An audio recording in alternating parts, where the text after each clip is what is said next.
Assalamualaikum warahmatullahi wabarakatuh. Auzubillahi minasyaitonirrajim. Bismillahirrahmanirrahim. Fa inal jannata hiyal ma'wa. Sesungguhnya surgalah tempat tinggalnya. Allah mengatakan bahwa menuju kepadaku itu sangat mudah. Namun untuk menuju kepada maksiatku jauh lebih mudah, Allah lipatkan 2 kali. Perkataan Allah bahwa untuk menuju kepadaku adalah mudah, ya memang mudah. Ini buktinya. Adapun orang yang takut kepada kebesaran Tuhannya dan menahan diri dari hawa nafsunya, sesungguhnya surgalah tempat tinggalnya, kan sangat mudah. Itulah sebabnya kenapa di dalam neraka jahanam para penyihir, para dukun, paranormal itu akan kekal abadi di dalam jahanam, ya karena memang dapat mampu memalingkan manusia dari ketakutan yang paling takut seharusnya kepada Tuhan yang paling besar yang namanya Allah. Penyihir-penyihir itu apalagi jika terkenal, omongannya didengar, otomatis kita akan berpaling kepada Allah. Karena Allah menghendaki engkau harus takut hanya kepada Aku. Aku yang menciptakanmu. Aku yang menciptakan alam semesta. Aku yang menciptakan matahari, bulan, bintang, planet-planet, langit, bumi, dan sebagainya. Jangan kau pandang hanya yang besar-besar saja yang bisa Aku ciptakan. Virus corona, amuba, bakteri-bakteri, kuman-kuman, itu semua Allah yang menciptakan. Makanya Allah sangat geram kepada para penyihir. Dan para nabi memang semuanya adalah backingannya pasti para penyihir. Karena penyihir adalah pasukannya Lanatullah. Dengan bisikan-bisikan Lanatullah, dengan ilmu-ilmu setaniahnya, Iblis menjanjikan hal-hal yang remeh-temeh, keabadian lah, apalah hal yang remeh-temeh. Padahal satu hal yang harus dipahami, bahwa yang abadi itu adalah ketidakabadian. Ini yang harus dicamkan. Jika siapapun Anda yang mencari hal yang abadi itu adalah ketidakabadian. Jangan dikira nanti kelak kita jika masuk surga kita akan abadi di sana, pun itu juga tidak abadi. Karena tidak ada yang tahu skenario Allah berikutnya. Apakah kelak nanti ketika manusia sudah ditempatkan kepada seluruhnya, kepada surga, kepada neraka, Allah mau menulis skenario apa lagi tentang alam semesta? Artinya kan itu tidak abadi. Terus. Makanya para sufi, para alim ulama, para habaib, para ahli magnawi, irfan itu selalu senantiasa, jadikan aku kekasihmu Allah. Karena tahu istri kita yang cantik, ayah ibu kita yang melindungi kita, anak-anak kita yang luar biasa soleh, yang luar biasa baik, itu tidak abadi. Itu udah puncak paling tinggi, itu menjadi kekasih Allah. Makanya ketika ada ayat Muhammad bermuka masam, jadi wajar jika ada yang tidak percaya Muhammad bermuka masam.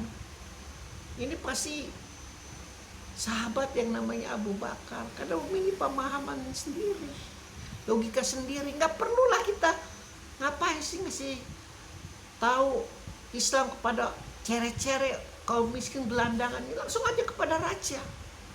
Kalau raja udah otaknya udah dijeblosin dengan Islam, udah yang remeh-remeh temeh itu pasti ikut.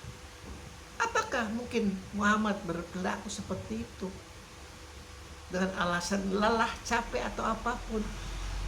Padahal dia adalah kekasih Allah. Tidak ada satupun hujatan di dalam Al-Quran yang menghujat Muhammad, hanya surat Abasa doang.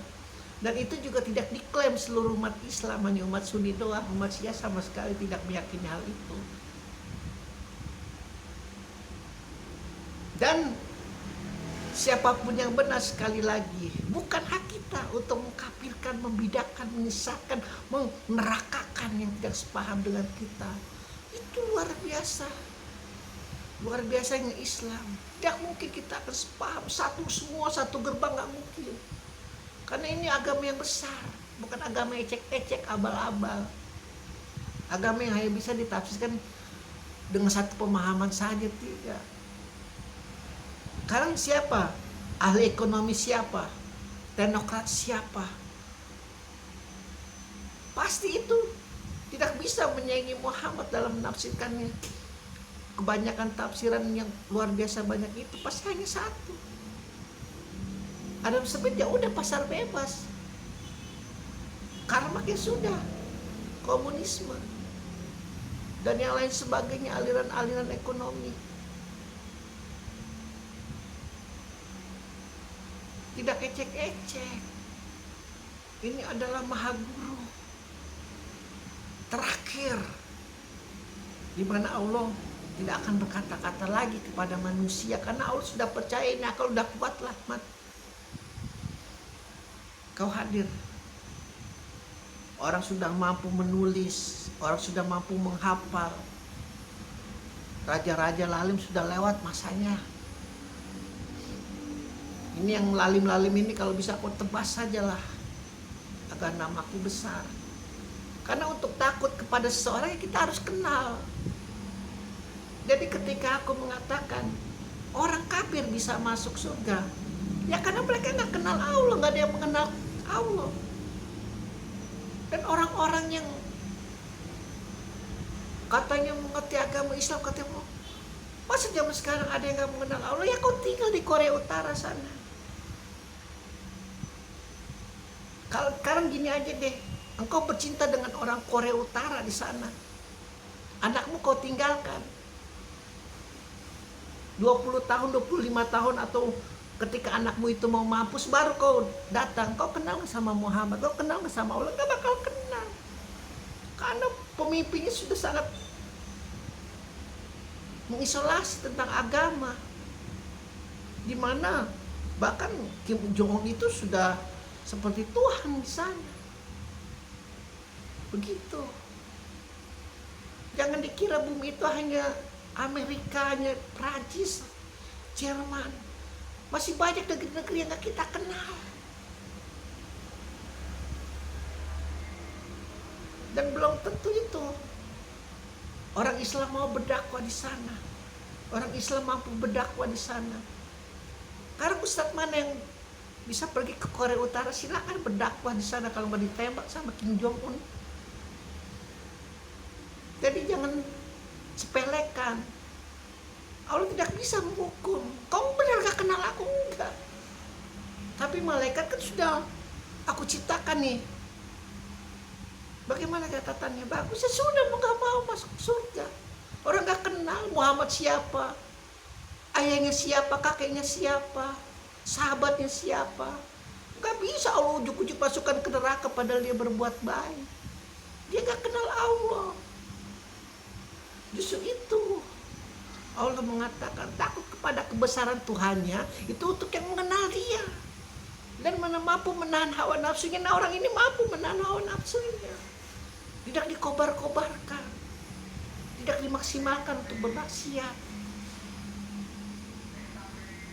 Karena luar biasa sekali ketika aku mengatakan bahwa orang kafir bisa masuk. Luar biasa itu, orang so hebat, seorang so tahu agama, orang so tahu Al-Quran, orang so tahu Nabi, orang so kenal Nabi, orang so kenal sahabat. Enggak lah, semua orang harus tahu. Begitu. Allah itu maha bijaksana. Maka dia harus menggunakan dirinya, aku maha bijaksana nih. Kau keadilan di dunia itu hanya 1%, aku 99% nanti. Allah berkata. Karena jangan kau kira itu Fir'aun, Namrud, musuh-musuh para nabi itu tidak merasa dijalimi oleh nabi. Mereka berhak nanti berbicara di hadapan Allah. Benarkah nabiku menjalimimu? Apa? Pasti. Karena Allah adalah hakim, baik bagi pelacur, bagi penjamret, bagi koruptor, bagi semuanya. Ya, alhamdulillahirabbil alamin.